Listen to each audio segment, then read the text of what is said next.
भगवते वासुदेवाय। कृष्णाय वासुदेवाय हरये परमात्मने प्रणतः क्लेशनाशाय गोविन्दाय नमो नमः। नमः परमहंसास्वादितचरणकमलचिन्मकरन्दाय भक्तजनमानसनिवासाय श्रीरामचन्द्राय। वागीशायस्य वदने लक्ष्मीर्यस्य च वक्ष्यसि यस्यास्ते हृदये संवित् तं नृसिंहमहं भजे। गुरुर्ब्रह्मा गुरुर्विष्णुर्गुरुर्देवो महेश्वरः गुरुस्साक्षात् परब्रह्म तस्मै श्री गुरवे नमः। भगवत चरण कमलानुरागी सभी आत्मीय प्रिय प्रभु प्रेमीजन, हमारे गाजियाबाद से मेरे पितृतुल्य पूज्य पांडे जी, स्वाध्याय परिवार से जुड़े हुए सभी आदरणीय महानुभाव, विज्ञान के माध्यम से श्रीमद् भगवत गीता की मंगलमय यात्रा में जुड़े हुए आप सभी को मेरा प्रणाम, वंदन, जय सिया राम, राधे राधे। प्रभु की मंगलमय कृपा करुणा से हम लोग श्रीमद् भगवत गीता पर चिंतन कर रहे हैं और ये ईश्वर की अहेतुकी कृपा का परिणाम है। आप लोग कुछ यहाँ संकेत कर रहे हैं कि किसी को वीडियो की दिक्कत आ रही है, शायद कहीं नेटवर्क का कोई दिक्कत हो, तो आप लोग ठीक है। तो हम लोग चिंतन कर रहे हैं, ईश्वर का अनुग्रह है, प्रभु की कृपा से हम लोगों ने शनिवार को 14वें श्लोक पर प्रवेश किया था और भगवान ने इस 14वें श्लोक में जो चर्चा की, इसका अर्थ बता के फिर हम लोग थोड़ा केवल प्रवेश मात्र हुआ था। भगवान ने कहा सर्वेंद्रिय गुणाभासम सर्वेंद्रिय विवर्जितम असक्तम सर्वभृच्चैव निर्गुणम गुणभोक्तृ च। इसका अर्थ तो हमने बताया ही था। सर्वेंद्रिय गुणाभासम, संपूर्ण इंद्रियों के विषयों को प्रकाशित परमात्मा ही करता है, ब्रह्म ही करता है। और सर्वेंद्रिय विवर्जितम, संपूर्ण इंद्रियों से वो रहित है, वह असक्त है, असक्तम, सर्वभृत, संसार का भरण पोषण करता है, सबका भरण पोषण करता है, निर्गुणम और गुणों से रहित है, गुणभोक्तृ च, और सभी गुणों को धारण भी करता है। ये इसका अर्थ हुआ। अब यहाँ हम लोग इसका थोड़ा चिंतन कर रहे थे परसों।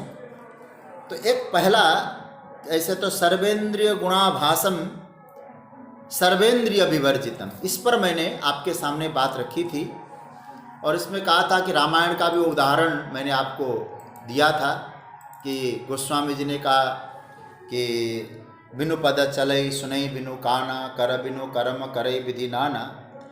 मतलब इंद्रियों का प्रकाशन उसके द्वारा होता है, लेकिन इंद्रियों में वो रहित है। इंद्रियों से रहित मतलब अनासक्त है इंद्रियों से। अब यहां एक शब्द आया असक्तम, नीचे की पंक्ति आप पकड़ लेना। सर्वेंद्रिय गुणाभासम सर्वेंद्रिय विवर्जितम, एक शब्द असक्तम। असक्तम शब्द का अर्थ होता है अनासक्त। और हम लोग किसका वर्णन कर रहे हैं यहाँ, किसका चिंतन कर रहे हैं? ये शब्द पकड़ के रखना पहले, तभी आप लोगों का चिंतन ठीक बनेगा। कौन सा? गेयम यत्तत् प्रवक्ष्यामि, जो भगवान ने प्रतिज्ञा की है, गेह का चिंतन हो रहा है। गेय का, जानने योग्य ब्रह्म तत्व भगवान का हम लोग चिंतन कर रहे हैं। इसलिए एक बात समझ के रखना, गेय का विश्लेषण हो रहा है। वो कैसा है? अनासक्त है। ब्रह्म अनासक्त है, अर्थात कैसे अनासक्त है? स्वरूप से ही अनासक्त है। असंग बनाना नहीं है उसको, असंग ऑलरेडी है, स्वरूप से है। अगर आप चाहें कि उसमें कुछ लेप लग जाए, ये लेप लगने वाला नहीं है, क्योंकि स्वरूपतः ब्रह्म सर्वदा असंग है। यह ऐसे ही समझ लेना एक उदाहरण से, जैसे हम अपने कमरे को साफ करते हैं। कमरा साफ करना अलग बात है और आकाश का साफ रहना अलग बात है। आकाश का मतलब क्या बताया था? ऊपर का नीलिमा वाला आकाश नहीं है, जो एम्प्टी है, खाली है, उसका साफ रहना और कमरे को साफ करना, यह आप विचार करना अलग अलग स्थिति है। एक चीज को आप साफ करते हो क्योंकि वो चीज मलिन होती है। आप जिसको आप साफ करते हो उसको आप गंदा भी कर सकते हो, गंदा किया है तो साफ भी कर सकते हो। और एक चीज ऐसी होती है जिसको आप चाहो तो भी आप गंदा नहीं कर सकते हो। ध्यान से समझना, यहां से असक्तम शब्द पर चिंतन कर रहा हूं मैं। मतलब क्या हुआ? मतलब यह है, इसे कहते हैं स्वरूप से ही निर्लेप। आकाश को आप गंदा नहीं कर सकते। कई बार लोग क्या कहते हैं, अरे भाई ये जो गंधा आ रहा है ना, देखो कैसा दुर्गंध है। वायु में दुर्गंध नहीं होता है। दुर्गंध तो कीचड़ की नाली के पास से सुगंध होता है, फूल के बगीचे के समय नजदीक से वो आ रहा है। आकाश में कोई दुर्गंध नहीं है, आकाश में गंदगी नहीं है। असक्तम, इसको आप अच्छी तरह से पकड़ लेना। तो इसका मतलब क्या हुआ? ब्रह्म जो है वो स्वभाव से असक्त है। और यहां तक तो रामचरितमानस के अनुसार तो क्या कहें, वाल्मीकि जी जब राम जी की स्तुति करते हैं, वाल्मीकि जी क्या कहते हैं? हे राम, जीव स्वरूप से सच्चिदानंद है, लेकिन आप तो रूप से भी सच्चिदानंद है। चिदानंदमय देह तुम्हारी, विकार नहीं है वहां। तो इसका मतलब ब्रह्म असक्त है, अनासक्त है, तो इसका मतलब है निर्विकार है।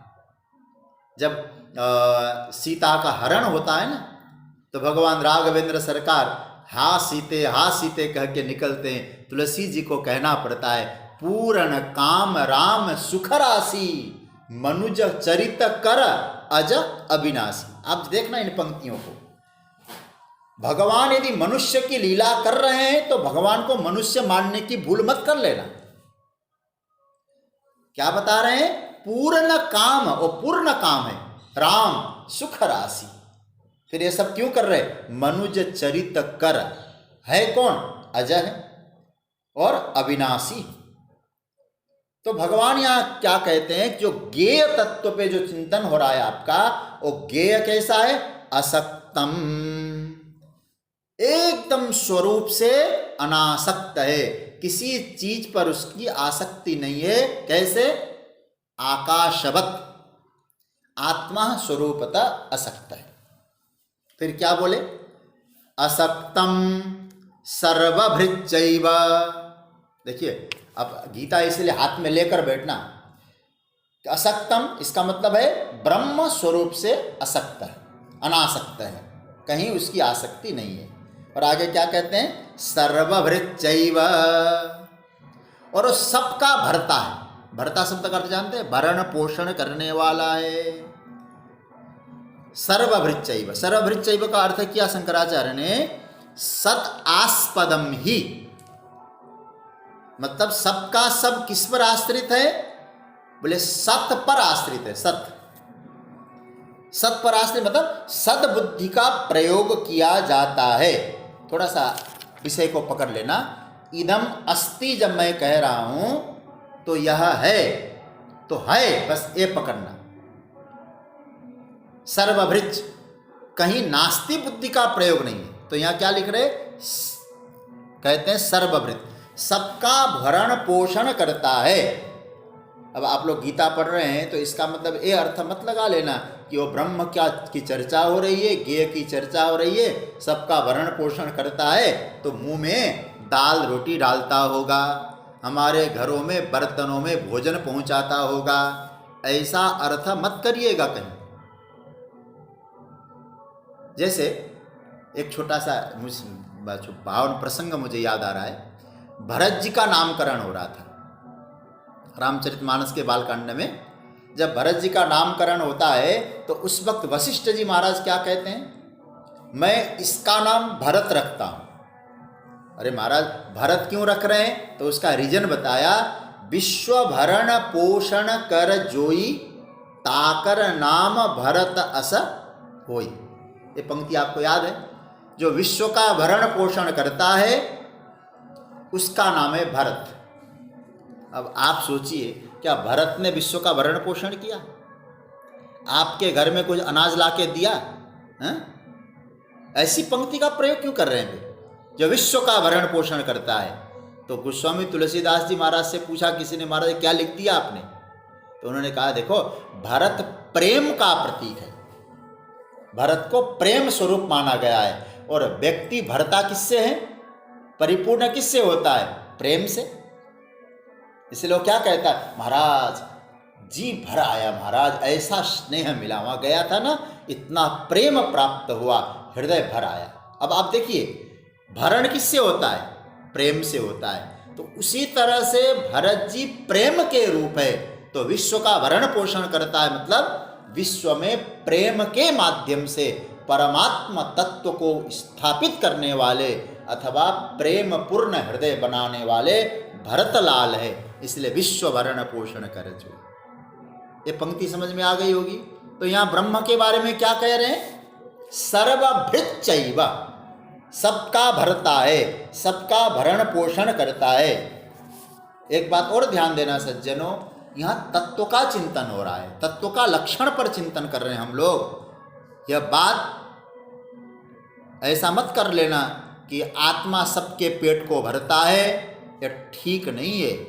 सबको जब कहते हैं ना सर्वभृत, सर्व शब्द का प्रयोग करते हैं, तो फिर तो हम लोग ये भी कह सकते हैं भूख तो सजीव को लगती है, हा? समझ रहे हैं ना, सजीव को लगती है भूख। तो इसका मतलब ये हुआ, जिसको भूख लगती है ऐसे सजीव लोगों का भरण पोषण करता होगा। भूख तो उसी को लगती है ना, फिर निर्जीव कहाँ चला गया? इसलिए भगवान क्या गजब का सूत्र देते हैं, सर्व शब्द का देख लेना है, कोई बचता ही नहीं ब्रह्म के भरण पोषण से, ब्रह्म ही भरण पोषण करता है। अरे सब में सब शब्द का जब प्रयोग किया, सजीव निर्जीव सब आ जाते हैं उसमें। इसलिए यहां मैं आपसे निवेदन करूंगा, यहां ब्रह्म का चिंतन हो रहा है, कहीं छोटी सोच से छोटी संकीर्णता में मत ले जाना। यहां यह अर्थ है कि सभी में सद रूप से और परम तत्व अनुगत होकर सभी को सत्ता दे रहा है। क्या दे रहा है? इसको आप नोट करें। ब्रह्म सभी में अनुगत होकर सत्ता देता है, मैं हूं ये सत्ता देता है, ठीक है। और दूसरा क्या? सत्ता देता है, मैं हूं। दूसरा होश देता है, मैं मनुष्य हूं, ये अनुभव देता है, मुझे सुख चाहिए, ये कहां से मिल रहा है? तो इसका अर्थ है सत्ता ये सत है, होश ये चिद है, और सुख ये आनंद है। तो ब्रह्म कौन है? सच्चिदानंद। तीन चीजें ना, सत्ता, स्मृति, प्रीति, ये तीन चीजें प्राप्त होनी चाहिए जीवन में। सत्ता सत, स्मृति चिद, और प्रीति आनंद। ब्रह्म का नाम क्या है? राम सच्चिदानंद दिनेशा। तो साधक स्वरूप से सच्चिदानंद है। भरण पोषण कैसे हो रहा है? एक बात और कहूं मैं, अच्छा दुनिया में लोग कहते हैं ना कि हम परमात्मा के हैं, कैसे अनुभव? अच्छा एक बात बताइए, परमात्मा जब सच्चिदानंद है, सर्वभृत है, तो कोई मरना चाहता है? मरना तो कोई चाहता नहीं। मरना नहीं चाहता, इसी का नाम है सत्य। रहना चाहते हैं ना हम लोग, सत्य। अच्छा, हमको मालूम है कि नहीं हम कौन है? चित। और हम चाहते क्या है? सुख। अरे भाई, जो चीज ब्रह्म में वही तो हम चाह रहे हैं। ये क्यों हो रहा है? बोले तीनों यदि आप में हैं तो ब्रह्म के पोषण से हैं आप। सर्वभृत शब्द को इस तरह से प्रयोग करना, यदि हम रहना चाहते हैं, समझना चाहते हैं और आनंद लेना चाहते हैं तो सर्वभृत ब्रह्म के ही हम संतति हैं, ब्रह्म के ही स्वरूप में हैं। ये अर्थ इसका होता है। तो यहाँ दूसरे भाव से देखें तो निर्जीव का पोषण कैसे होता है? फिर कैसे अर्थ लगा दे? ब्रह्म सबका पोषण करता है। और पहले तो क्या कह चुका है? उसके कोई इंद्रियां नहीं है। कैसे वो पोषण करता है? आप लोग बुद्धिजीवी हैं, थोड़ा समझ लेना क्या कह रहे हैं। पोषण का मतलब क्या है? बहुत बढ़िया सूत्र दिया है शंकराचार्य भगवान। भाष्य में क्या लिखते हैं? नहीं मृगतृष्णिकादयः अपि निरास्पदा भवन्ति। कितना प्यारा मंत्र है।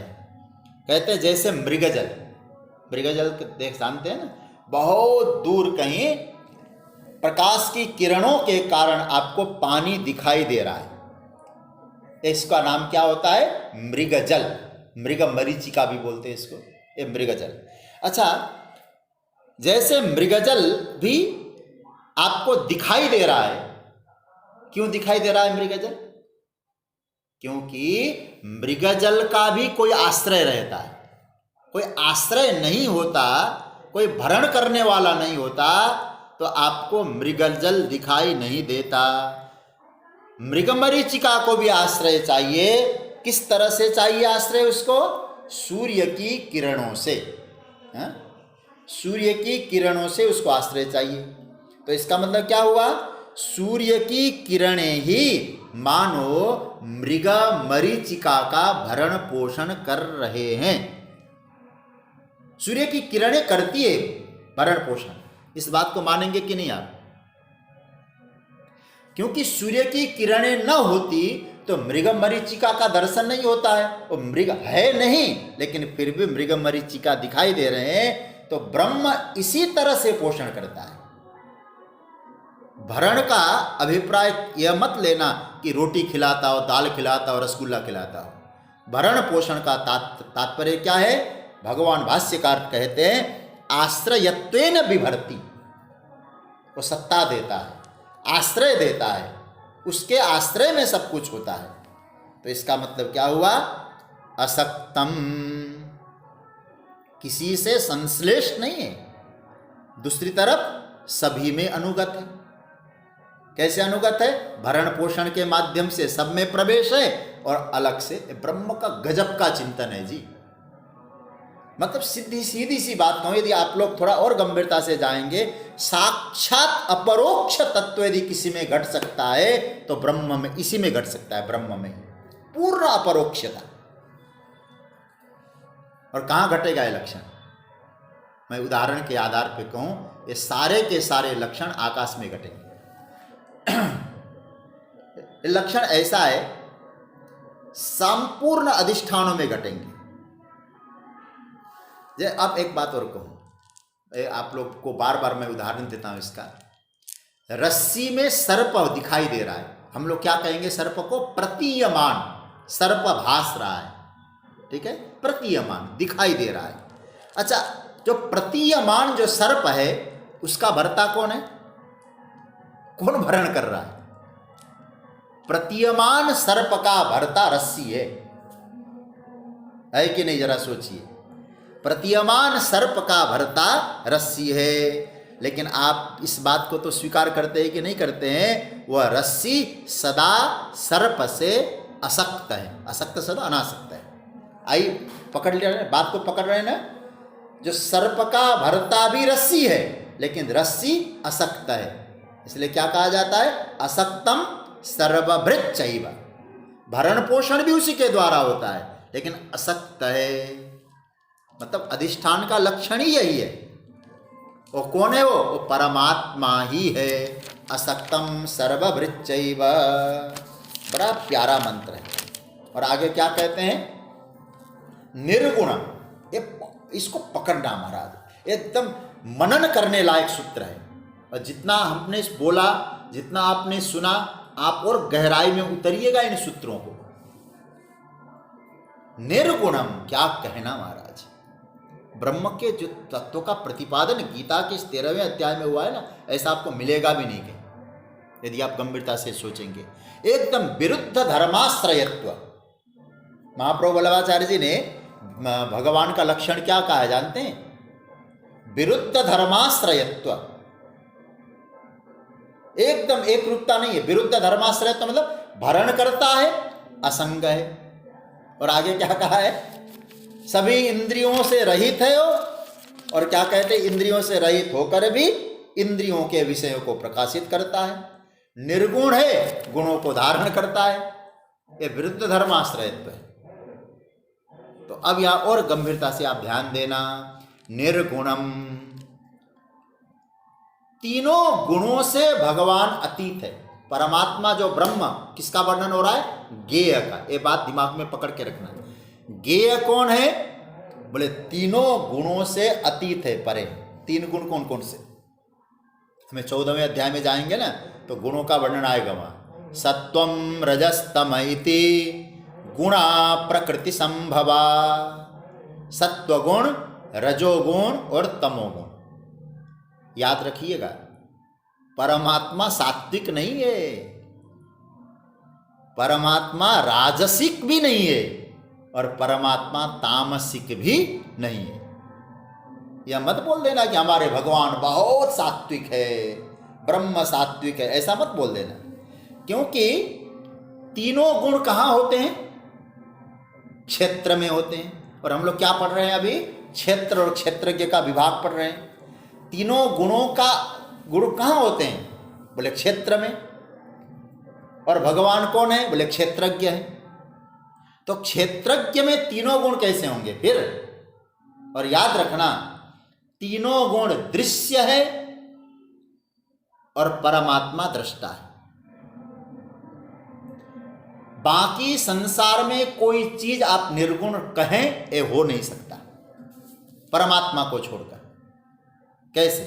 निर्गुण केवल प्रभु में ही घट सकता है और कहीं नहीं घट सकता। सत्वगुण, रजोगुण, तमोगुण ये कहाँ घटेंगे? शरीर गुणों से बना है, शरीर गुणों से बना है। अंतकरण किससे बना है? गुणों से।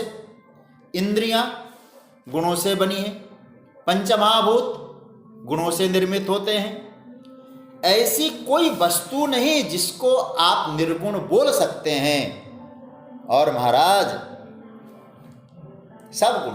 और हमारे परम पूज्य प्रातस्मरणीय दादा गुरु कहा करते थे, भैया दुनिया में सब गुणों के बेटे बैठे हैं, सब गुणों के संतान। यह निर्गुण शब्द केवल एक ही जगह जाकर पूर्ण घटित हो सकता है, वह है परमात्मा, ज्ञेय ब्रह्म। ब्रह्म वो कौन है? बोले दृष्टा है। इस पूरे प्रपंच का जो अधिष्ठान है वो त्रिगुणों का भी अधिष्ठान है। इसलिए सर्वभृत, जो तीनों गुण है ना, उसको भी भरण पोषण करता है। इसलिए सर्व शब्द पकड़ के रखना। तीनों गुणों का अधिष्ठान। देखिए, त्रिगुण का कार्य परमात्मा नहीं है, बल्कि त्रिगुण उस पर आश्रित होते हैं। त्रिगुण का कार्य भगवान नहीं है। वह स्वयं कौन है? बोले गुणातीत है, गुण के घेरे में आने वाला नहीं है। एक अर्थ है त्रिगुण का। दूसरा अर्थ क्या है त्रिगुण का? संस्कृत भाषा में निर्गुण का अर्थ क्या है? निर्गुण। निर्गुण का अर्थ क्या है? संस्कृत भाषा में गुण शब्द का अर्थ होता है रस्सी। ठीक है, गुण शब्द का अर्थ हुआ रस्सी। तो भगवान यहाँ क्या कहना चाहते? जिस ज्ञेय की चर्चा हम लोग कर रहे हैं, ब्रह्म की चर्चा कर रहे हैं, और किसी रस्सी से वो बंधा हुआ नहीं होता है। रस्सी मतलब कर्म पास। परम पूज्य प्रातस्मरणीय ब्रह्मलीन धर्म सम्राट स्वामी करपात्री जी महाराज एक सूत्र बोला करते थे, ब्रह्म में और जीव में भेद करना है तो वो पालक सखा, तुम बालक सखा। पालक सखा का लक्षण क्या है? बोले निर्गुण है, किसी रस्सी से नहीं बंधा है, और तुम बालक हो, तुम कर्म की रस्सी से बंधे हो। ब्रह्म निर्गुण है क्योंकि बंधन रहित है, गुण बंधन, वो रस्सी से बंधा हुआ नहीं है। निर्गुणम, अच्छा महाराज वो निर्गुण है? बोले हाँ। मैं जब पढ़ता था इसको तो पहले पूज्य आचार्य जी के चरणों में बैठ के इसका अध्ययन किया, शंकर भाष्य का। वो कहा करते थे निर्गुण शब्द का एक और अर्थ कहना करता। बोले क्या?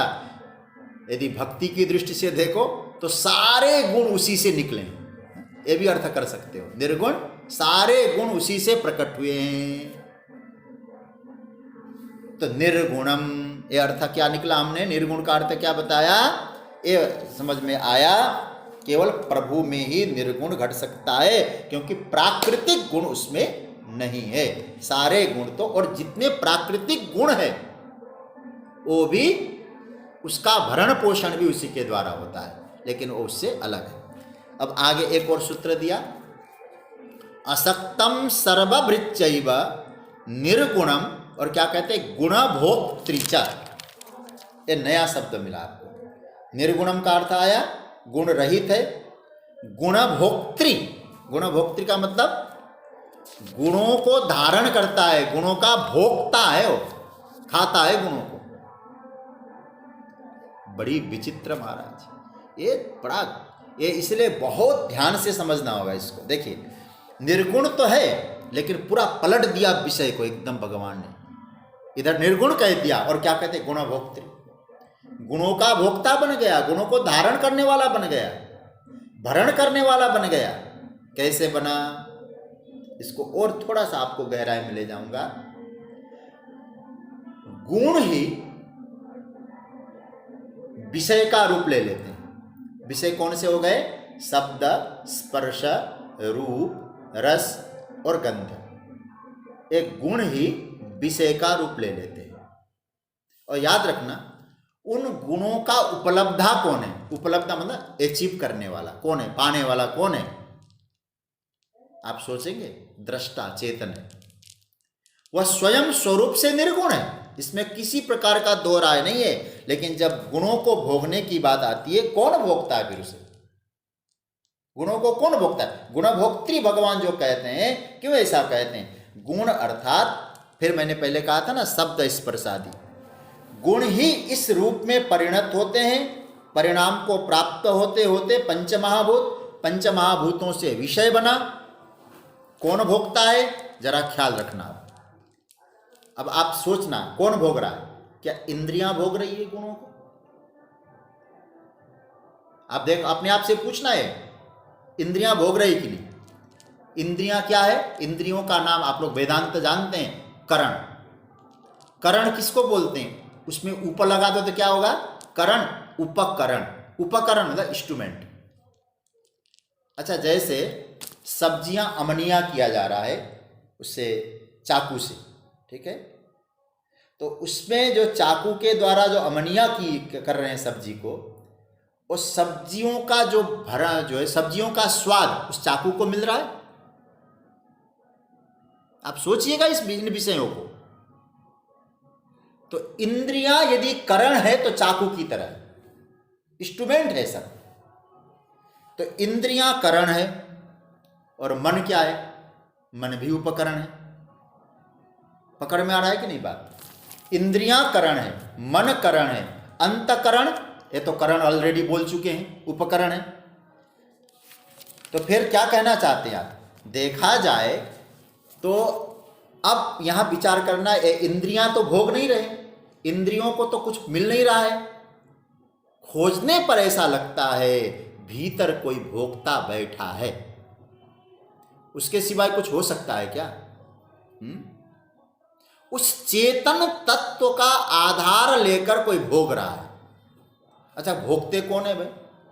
भोजन कौन कर रहा है? भोक्ता कौन है? एक मुझे कथा याद आई, मैंने आपको पहले ही बताया था। निर्गुण कहा और इधर भोक्ता भी कहा। वो कथा बड़ी प्रसिद्ध है। और वो कहते हैं ना कि जब दुर्वासा जी जमुना जी के उस पार बैठे थे तो भगवान श्री कृष्ण ने कहा कि भाई दुर्वासा जी को भोजन पहुंचाना है, बहुत दिनों से भूखे हैं। गोपियों ने भोजन तैयार किया। जमुना जी में बाढ़ आई हुई थी, कृष्ण से कहा कि कन्हैया, दुर्वासा जी को भोजन पहुंचाना है, आपने आज्ञा दी है, बहुत भयंकर भोजन बनाया, बहुत ज़्यादा सामग्रियां उपलब्ध है, लेकिन पहुंचाने में समस्या है। बोले क्यों? बाढ़ आई हुई। तो कहा कि आप लोग जमुना जी से प्रार्थना करो, हे जमुना जी, यदि श्री कृष्ण सदा निर्विकार आजन्म बाल ब्रह्मचारी हैं तो हमको रास्ता दे दो। बोले ठीक है। कहा जाके जमुना जी ने रास्ता दे दिया, और जैसे वहाँ पहुँची तो रास्ता दे दिया, रास्ता खत्म, पहुँचने का ही काम था। और महाराज जम के जितना ले गए थे, क्विंटलों भोजन दुर्वासा जी ने पा लिया। अब वापस आना है। दुर्वासा जी से कहा कि महाराज आ तो गए, जाएं कैसे? बोले आए कैसे थे? बोले हमने कहा था कि कृष्ण यदि निर्विकार बाल ब्रह्मचारी हैं तो हमको जो है मार्ग दे दो, उन्होंने दे दिया तो हम आ गए। बोले अब जमुना जी से कहो दुर्वासा सदा उपवासी हैं। अब आप सोचिए जरा, सारा भोजन पा चुके, सदा दुर्वासा सदा उपवासी है तो जमुना जी मार्ग दो। तो जैसे ही कहा जमुना जी ने मार्ग दे दिया। तो मतलब क्या हुआ? मतलब यह है निर्गुणम गुणभोक्तृच, वस्तु और विषय का उपयोग करते वक्त जब व्यक्ति अपने स्वरूप में रहता है, अपने स्वरूपस्थ होता है, स्वरूप से कभी उतरता नहीं है, तो समझना ये जो क्रिया जो है, गुण है, और गुणों को भोगते हुए भी अभोक्ता है, क्योंकि वो भोगते हुए देखता है। हा? एक महात्मा थे बड़े मस्त राम, हमारे गुरुजी सुनाया करते थे। बोले वो महात्मा जी से एक बार मैं मिला और शंकर भाष्य देख रहे थे, शंकरानंदी देख रहे थे, शंकर भाष्य पर भी शंकरानंदी टीका देख रहे थे संस्कृत का, बड़े अच्छे विद्वान। तो महाराज जी अब आपको भी पढ़ने की जरूरत है क्या? आप इतना क्या पढ़ते हैं आप? तो कह रहे थे वो, बोले ये देख रहा था कि लोगों ने मेरे बारे में क्या क्या लिखा है, मैं वही देख रहा हूं। देखो महापुरुष, लोगों ने मैं आत्मचेतन के बारे में क्या क्या लिख रखा है, मैं वही देख रहा हूं। ये भोग कौन रहा है? तो एक दृष्टि से देखा जाए तो ब्रह्म को भोक्ता कहने का मतलब है निर्लेप है। भोग कौन रहा है? वही भोग रहा है। कौन है? मैं पूज्य महाराज श्री का ग्रंथ देख रहा था इंटरनेट पे, पूज्यपाद स्वामी श्री अखंडानंद सरस्वती जी महाराज, उन्होंने इसका बहुत अच्छा अर्थ किया। भोक्ता का मतलब उन्होंने क्या, भैया ब्रह्म ही भोग रहा है। तो ब्रह्म कैसे भोग रहा है? तो वेदांत के लोग समझ जाएंगे। बोले एक चीज ओढ़ के भोग रहा है, कोई देखे नहीं। बोले क्या है? बोले अविद्या का घूंघट ओढ़कर जीव बन बैठा है, वो भोग रहा है। समझ रहे हैं ना? जीव किसको कहते हैं? अविद्या नाम की उपाधि आए तो जीव है, ईश्वर ना माया नाम की उपाधि आए तो ईश्वर है, और निरुपाधिक हो जाए तो ब्रह्म है। तो अविद्या की घूंघट ओढ़कर वो भोग रहा है। तो क्या कहा? वो ब्रह्म ही अविद्योपाधिक होकर भोक्ता बन बैठा है। बैठा बोले नहीं, मान रहा है अपने आप को, मैं भोक्ता हूं। एक बहुत बढ़िया भगवान भाष्यकार ने एक बहुत बढ़िया पंक्ति लिखी है, थोड़ी लंबी है। स्यादिदम च अन्यत गेयस्य सत्वाधिक गमनद्वारम सत्व रजस्तमानसी गुणः तैवर्जितम तथापि गुणभोक्त्री गुणानां सत्वरजतमसां शब्दाति द्वारेण सुख दुख मोहाकारम परिणतानां भोक्तु उपलब्धु। ये उपलब्धा है। उपलब्धा मतलब गुणों के संदर्भ से भोगने वाला है। देखो भगवान दोनों प्रकार से देखना होगा, अभी मैं बताऊंगा। सोपाधिक और निरुपाधिक दोनों रूपों से ब्रह्म की व्याख्या होनी चाहिए। तो सोपाधिक जब होता है वो ब्रह्म, तो उपलब्ध होता है भक्तों के सामने इस रूप में। और क्या क्या भोगता है? सुख दुख मोहाकारम। देखो यहाँ बहुत बढ़िया, आपको यदि पकड़ना हो तो पकड़ में आ जाएगा। इधर निर्गुणम कहा और इधर गुणभोक्त्री, गुणों को भोगता है। गुण कितने होते हैं? सत्व रज तम। भाष्यकार की बारीकी को पकड़ना थोड़ा। और सत्व रज तम नहीं कह रहे, सुख दुख मोह कह रहे, तीन नाम दिया। क्या मतलब हुआ? इसका मतलब हुआ सत्व गुण का परिणाम सुख है, रजोगुण का परिणाम दुख है और तमोगुण का परिणाम मोह है। ये तीनों दे दिया तो वो क्या होता है? वो सत्वगुण, रजोगुण, तमोगुण को भोगता है तो सुख दुख मोह का अनुभव करता है। कौन है?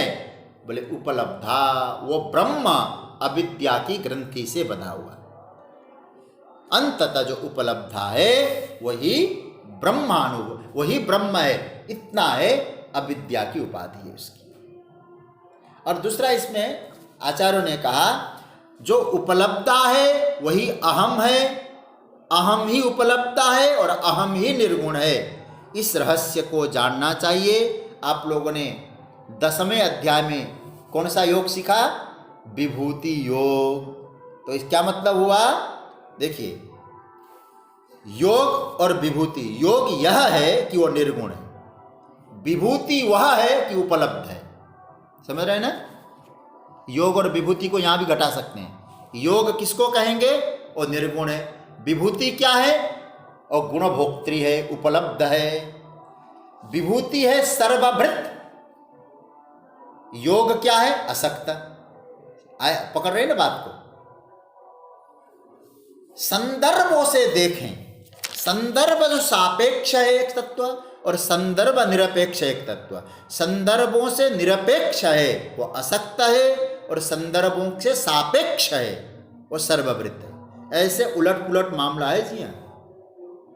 इसलिए दोनों पॉइंट से देखना पड़ेगा आपको। जो स्टैंड पॉइंट बोलते हैं ना, उससे अच्छी तरह से देख ले आप, तब इसका अर्थ निकलेगा। मैं आपसे कहूं, अच्छा अब आपको और स्पष्ट करने के लिए एक उदाहरण दूं। सूर्य अस्त है कि अस्त होता है कि नहीं होता है? सूर्य की दृष्टि से, सूर्य की अपेक्षा से सूर्य में उदय और अस्त नहीं होता है, ये आप स्वीकार करते हैं। लेकिन पृथ्वी की दृष्टि से सूर्य में उदय भी है और सूर्य में अस्त भी है। क्यों है? बोले सूर्य में उदय और अस्त उपलब्ध हो रहा है। किस दृष्टि से? पृथ्वी दृष्टि से। और पृथ्वी क्या है? गुणमयी पृथ्वी। ठीक है? तो गुणों की दृष्टि से ब्रह्म भोक्ता है अविद्या की उंगट से, और निरपेक्ष की दृष्टि से ब्रह्म अभोक्ता है। सूर्य से जाके पूछो तुम कब उदय होते हो, कब अस्त होते हो, कहता मुझे जानता नहीं कुछ भी, मैं हूं। और पृथ्वी की दृष्टि से दोनों है, उदय है अस्त है। इसलिए है एक, पर महाराज दोनों को अच्छी तरह से, इसलिए दो स्टैंड पॉइंट क्या है? एक सोपाधिक है, एक निरुपाधिक है। सोपाधिक निरुपाधिक को समझना है। अब एक और सरल उदाहरण से समझें। हम कौन है? बोले आदमी है। समझने के लिए मैं आपसे कह रहा हूं, मैं ब्रह्म नहीं कह रहा हूं आपको, आदमी। आदमी ये निरुपाधिक है। अब सोपाधिक कैसे हुआ? उपलब्ध कैसे हो रहा है? उपलब्धा जो है शब्द आता है ना, उपलब्ध कैसे हो रहा है? गुणों के माध्यम से।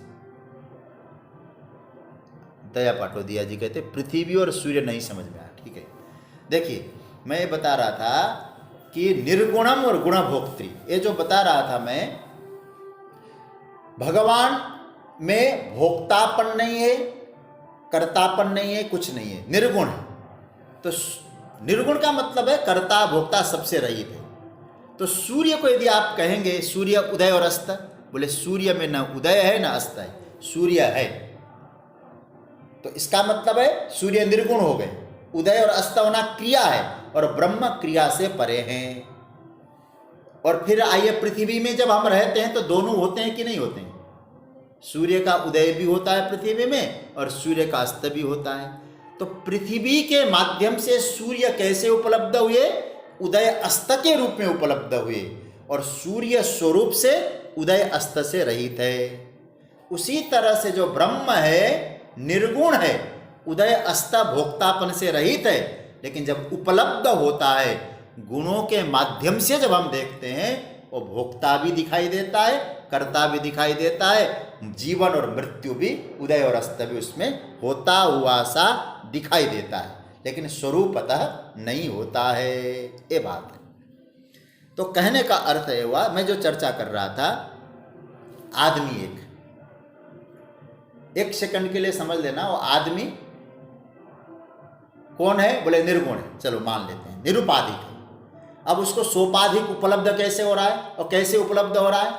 पत्नी के सामने पति के रूप में उपलब्ध हो रहा है। आप पूरी तरह समझ में आ जाएगा। है वो आदमी लेकिन पति के रूप में उपलब्ध हुआ, ठीक है। थोड़ी देर में बेटा आया तो पिता के रूप में उपलब्ध हुआ। मित्र आए तो मित्र के रूप में उपलब्ध हुआ। आप जरा सोचिए, मित्रता गायब है, पत्नी नहीं है, पुत्र नहीं है, वो आदमी है। उपलब्ध जो था संदर्भों से होता था, किसी संदर्भ सापेक्ष से वो ब्रह्म भी उपलब्ध होता है, अन्यथा ब्रह्म है। अब हम लोग ये कहेंगे पत्नी चली गई तो कौन गया? आदमी मरा नहीं, पति चला गया, पति नहीं रहा। पुत्र मर गया तो आदमी नहीं मरा, कौन मरा? पिता मरा, पिता नहीं रहा। आपको कहने का मतलब है तो भगवान निर्गुण है। कैसे है? संदर्भ निरपेक्ष से। और जब संदर्भ सापेक्ष से उसी निर्गुण की आप अवस्था देखेंगे, वो भोक्ता भी बनता है, कर्ता भी बनता हुआ सा दिखाई देता है, लेकिन वो स्थायी नहीं होता है। बनता हुआ सा उपाधि के कारण, पत्नी की उपाधि से बना, पति उपाधि है। ये सब उपाधिगत जो भेद है वो ब्रह्म में हम लोग आरोपित करते हैं। उपलब्ध होता है हमारी दृष्टि से, भगवान कहते हैं वो ब्रह्म उपलब्ध होता है तो गुणभोक्तृ बनता है, और अपने स्वरूप में रहता है तो निर्गुण होता है। और उपलब्ध होने के बावजूद भी निर्गुण है, लेकिन हमारी दृष्टि में उपलब्ध सा दिखाई देता है। ध्यान देना इसको। इसलिए वो नित्य है, सदा है, सर्वदा है, ये सूत्र है। अब अगला श्लोक देखते हैं। देखिए अगला श्लोक, प्राय जो सभी श्लोक है ना, ये जो 12वें के आधे से आगे 12वां का जो आधा है उससे आगे जो ज्ञेय का वर्णन जो भगवान कर रहे हैं, और 16वें श्लोक तक देख लेना जरा। आप विचार करिएगा, बड़ा विचित्र है, एकदम विचित्र शैली से वर्णन है। विरुद्ध बातों का लेकर उल्टा पुल्टा से वर्णन है, इसलिए इसको आपको पकड़ना पड़ेगा अच्छी तरह से। शैली एक ही है, जैसे वहां बताया निर्गुणम गुणभोक्त्री, और क्या बताया भगवान ने? सर्वेंद्रिय गुणाभासम सर्वेंद्रिय विवर्जितम। अब यहां भगवान उसी बात को उसी शैली में ज्ञेय तत्व का और आगे प्रतिपादन कर रहे हैं। आइए इसको देखते हैं। 15वां श्लोक, बहिरंतश्च भूतानां अचरम चरमेव च सूक्ष्मत्वात् तदविज्ञेयम् दूरस्थं चान्तिके च तत्। इसका अर्थ देख ले पहले। बहुत प्यारा मंत्र है, और यदि आप लोगों को थोड़ा बहुत प्रयास करिएगा समझने के लिए, समझ में आ जाएगा ना। इतना अच्छा जो ब्रह्म चिंतन का जो स्वरूप है आपके सामने प्रकट होगा। देखिए इसका अन्वय क्या होगा? भूतानाम बहि अंतः च अचरम चरम एव तत् सूक्ष्मत्वात् अभिज्ञेयम च तत् दूरस्थम च अंतिके। सच्ची बात कहूं, पूरा उपनिषद भर दिया है यहाँ। ईशावास्य उपनिषद यदि आपने पढ़ा होगा, कभी देखा होगा, पूरा तदे जति तन्नई जति तद दूरे तदबंति के पूरा ये मंत्र है यहाँ। देखिए यहाँ भूतानाम, किसका वर्णन हो रहा है? ये तो आप पकड़ के रखना, ज्ञेय का, ब्रह्म का। भूतानाम, भूतानाम शब्द का अर्थ है संपूर्ण भूतों के, बहुवचन है भूतानाम शब्द।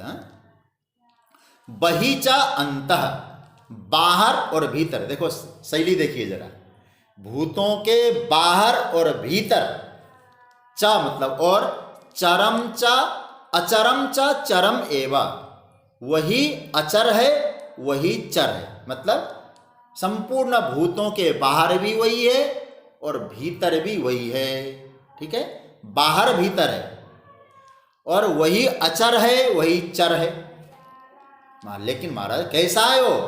सूक्ष्मत्वात्, तद सूक्ष्मत्वात्, वो सूक्ष्म होने से अभिज्ञेयम, मतलब जानने का, इंद्रियों का विषय नहीं बनता।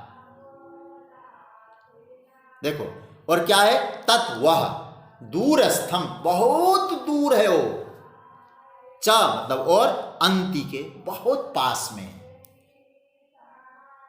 देखिए फिर एक बार मैं रिपीट कर रहा हूं, भूतानाम बहि च अंत, संपूर्ण ज्ञेय कैसा है? ब्रह्म संपूर्ण भूतों के बाहर भी है और भीतर भी है। च मतलब और, अचरम चर, अचर भी है, चर भी है, चलता भी है, नहीं भी चलता है।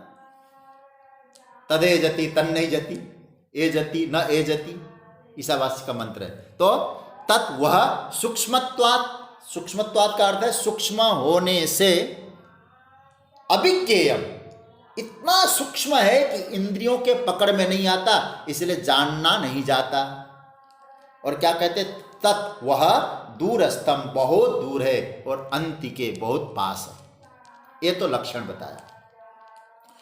कहते हैं कि भगवान, हे अर्जुन, केवल आज तो प्रवेश ही कर पाएंगे, संपूर्ण भूतों के भीतर है और बाहर है। हाँ, ये पहला पंक्ति, पहली पंक्ति भगवान कहते हैं वो भूत बाहर है भीतर है। जैसे एक उदाहरण दिया जाता है, एक आपका बर्फ का बना हुआ घड़ा है, बर्फ, आइस, उससे घड़ा तैयार हुआ और उसमें आपने पानी भरा और आपने उस घड़े को डाला सागर में, ठीक है। घड़े के बाहर भीतर क्या है? सागर में डाला तो बाहर भी पानी है और भीतर भी पानी है। और घड़ा किसका बताया था? बर्फ का। अच्छा, बर्फ के होने से वो घड़ा क्या हुआ? घड़ा भी पानी हो गया। तो बाहर पानी भीतर पानी, बर्फ का घड़ा होने से घड़ा भी पानी। ऐसे ही सब जगह परमात्मा व्याप्त है, वो हम लोग पढ़ चुके हैं उसको। वासुदेव सर्वम, भगवान सर्वत्र हैं। देश काल दिशि विदिशि हूँ माही, कहूँ सो कहाँ जहाँ प्रभु नाय। भक्ति की दृष्टि से भी ये बात तो स्वीकार किया है ना। और सब आप रामचरितमानस में पढ़ते होंगे, जब कहा अरे भाई चलो भगवान की उपासना करेंगे, प्रार्थना करेंगे, जल्दी भगवान का अवतार हो जाए। शंकर भगवान पार्वती को कथा सुनाते हुए कहते हैं, सब लोगों ने, किसी ने कहा बैकुंठ चलो वहाँ जाके मनाते हैं, किसी ने कहा क्षीर सागर चलो वहाँ जाके मनाते हैं। शिव ने कहा क्यों चक्कर करते हो इधर उधर भागने की। और बहुत बढ़िया चौपाई शिवजी ने बोला है उस समय। पार्वती, उस समय मैंने भी कुछ बोल दिया। बोले क्या बोला? बोले इधर उधर जाने की जरूरत नहीं है, हरि व्यापक सर्वत्र समाना, प्रेमते प्रगट हो ही मैं जाना। तो क्या बढ़िया सूत्र देते, सर्वत्र है, सर्वदा है। इसलिए शंकर भगवान कहते हैं वहां यही प्रार्थना करो, यही प्रकट हो जाएगा। बहिरंतश्च भूतानाम, तो बाहर है, भीतर है, आगे पीछे, दाएं बाएं। अच्छा बताओ, आकाश कहाँ नहीं है? किस जगह ऐसी जगह है जहां आकाश नहीं है? अरे भाई दीवार भी बना रखा है ना, आकाश में ही दीवार है। सब जगह बाहर भीतर का मतलब है कि उसके द्वारा कहीं हमारी दृष्टि से बाहर भीतर हो सकता है, उसकी दृष्टि से न बाहर है न भीतर है, वो है बस। इसलिए सूक्ष्मत्वात्, इसकी चर्चा हम करेंगे बाद में। सूक्ष्मत्वात्, ये मुझे इतना प्यारा मंत्र लगता है। वो ब्रह्म कैसा है? सूक्ष्म है।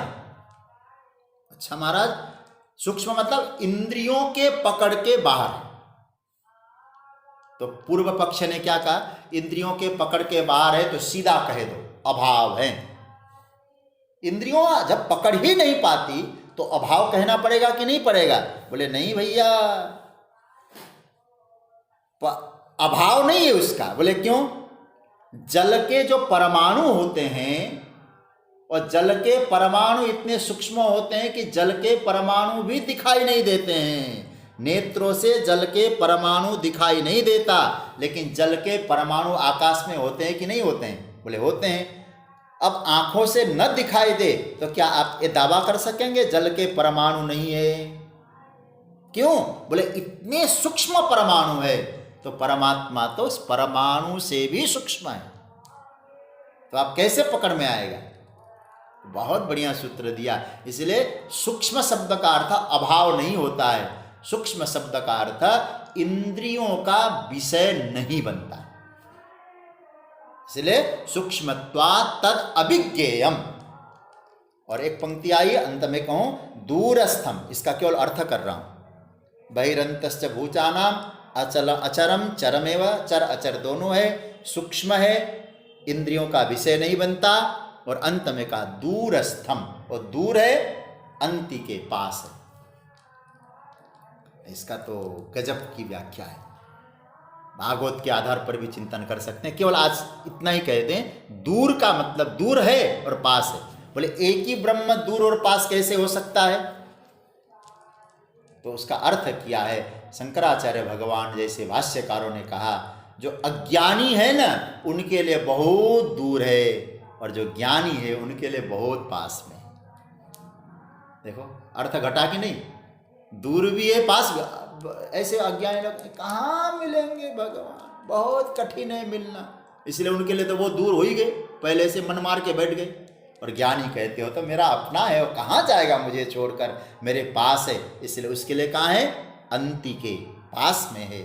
दूर भी है, पास भी है, बाहर है, भीतर है, चलता है, नहीं चलता है, एक ज्ञेय का लक्षण है। इसका विश्लेषण हम लोग करेंगे। एक निवेदन मैं आपसे करूंगा अभी। निवेदन यह है कि मैं जिस कार्य